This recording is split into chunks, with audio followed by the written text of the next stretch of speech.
នេះជាស្ថានភាពទឹកទឹកចំនួននៅមុខធនាគារជាតិហើយនឹងមន្ទីរសេដ្ឋកិច្ចហិរញ្ញវត្ថុថ្ងៃទី21បងប្អូនទឹកស្រកដូចស្រកតិចមែនតែនបណ្ដោយស្រកប្រហែលជាមួយទឹកចាស់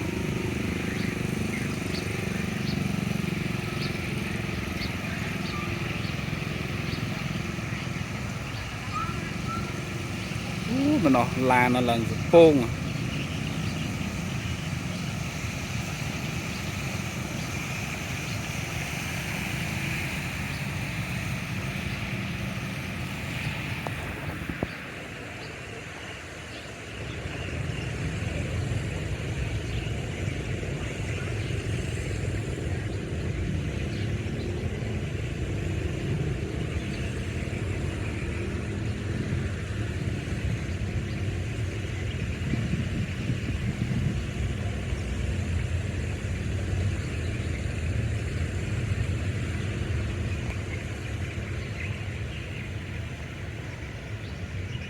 จนขายปราง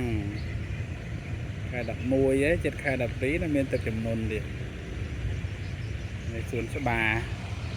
ลิกดอล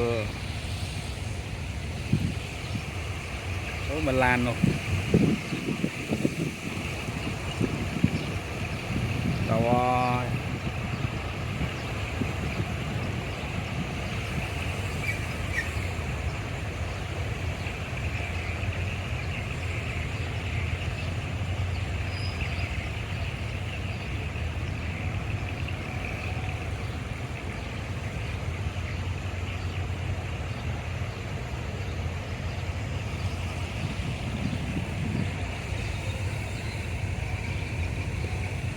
จังจิตดอลศูนย์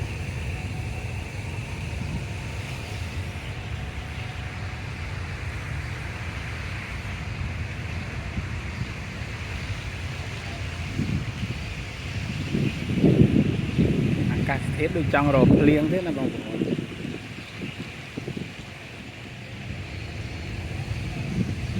ไปตึกจนแค่ไหนจังไตรมันดังลางจอกthế là vềจังthật không ca bị cha là na thế đó mình lâm tích tích thế tật đó là rip lọ